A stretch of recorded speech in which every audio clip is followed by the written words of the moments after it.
52-year-old female, ये मेरे पास इमरजेंसी में आए थे in a very bad condition बहुत क्रिटिकल थी। बाहर इनकी कुछ सर्जरी हुई थी और जिसके बाद बहुत severe pain abdomen infection, CT scan में हम लोगों ने कंफर्म किया कि देयर इज बॉवल परफोरेशन और इनकी अर्जेंट सर्जरी की गई।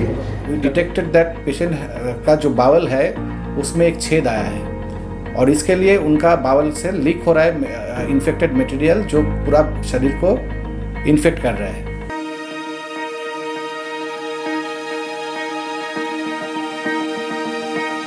मैं doctor Pranay Gaurav, consultant laparoscopic and GI surgeon. ये मेरे पास इमरजेंसी में आए थे in a very bad condition बहुत क्रिटिकल थी।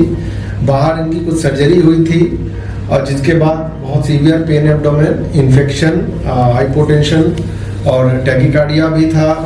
नमस्कार, मैं डॉक्टर ऑयन बैनर्जी हूँ।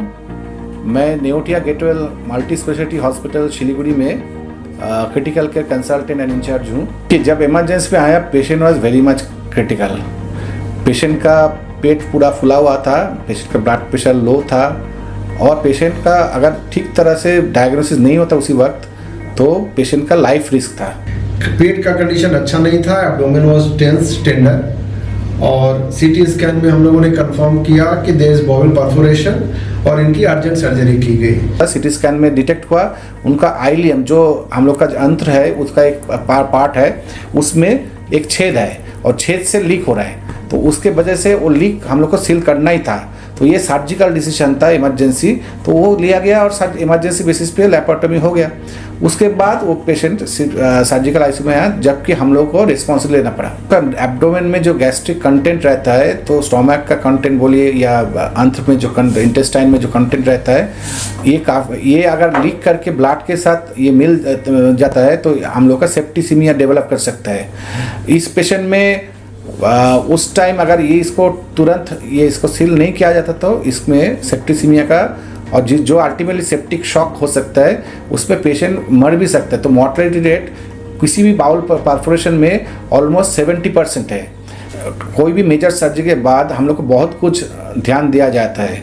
एक पेशेंट का अगर मेजर जैसे बाउल परफोरेशन रहता है या बाउल एनास्टोमोसिस होता है तो उसमें पेशेंट का इलेक्ट्रोलाइट इम्बैलेंस हो सकता है, मतलब सॉल्ट जो हम लोग बॉडी का सॉल्ट है उसका तालमेल इधर उधर होता है। पेशेंट का पोस्ट ऑपरेटिव इन्फेक्शन हो सकता है, पेशेंट का ब्लीडिंग हो सकता है, तो बहुत कुछ हो सकता है। तो हम लोग सब कुछ हम लोग का ये ध्यान दिया जाता है कि ये सब ना हो।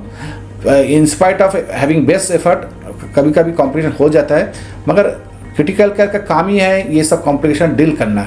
और इसके लिए हम लोग का हॉस्पिटल में क्रिटिकल केयर का सबसे बेस्ट सेटअप है नॉर्थ बंगाल में, जिधर आपको मल्टीडिसिप्लिनरी टीम का सपोर्ट मिलेगा। कोई भी मेजर ऑपरेशन, जैसे मैंने ऑलरेडी बोल चुका हूँ, कोई भी मेजर सर्जरी इसका post operative next 48 to 70 hours very much important. इसका बहुत कुछ होता है, इवन टिल 7 डे आपको जो सॉल्ट जो मैंने ऑलरेडी बोल चुका है, इलेक्ट्रोलाइट इम्बैलेंस होता है। Nutrition is another part which you have to take care.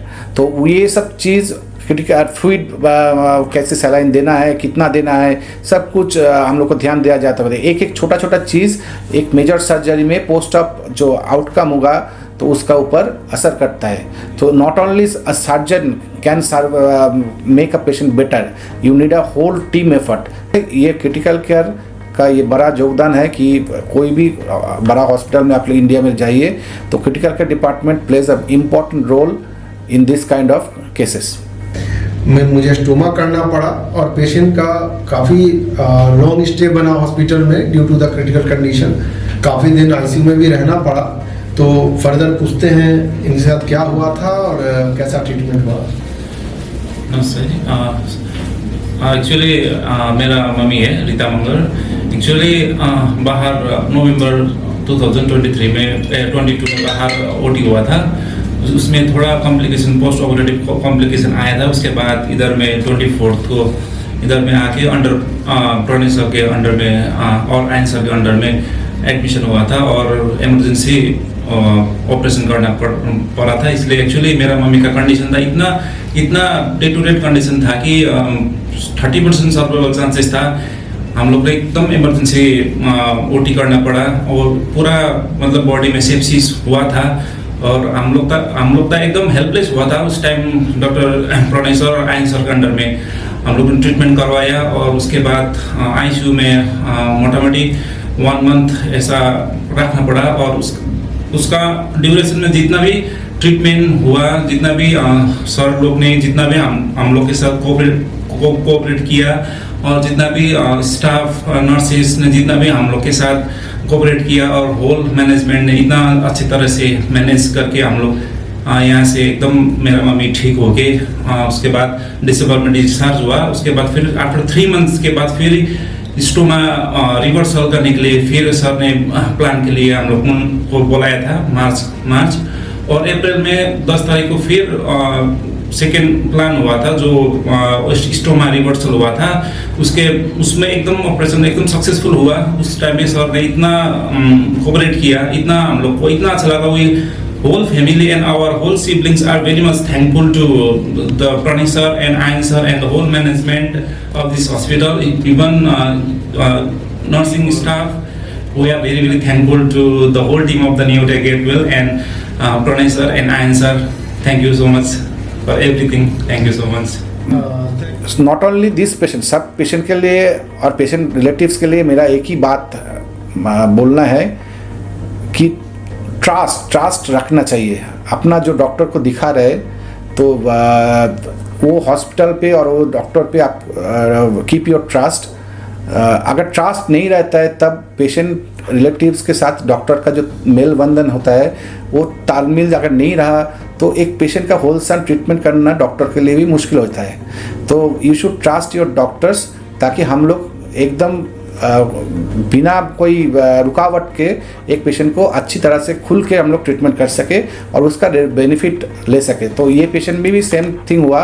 Patient party was very much cooperative and they kept their faith on us. Not only ventilation में देना ही क्रिटिकल केयर नहीं होता है, बहुत कुछ ध्यान दिया जाता है पेशेंट का सेटिस्फेक्शन और पेशेंट पार्टी का सेटिस्फेक्शन के लिए।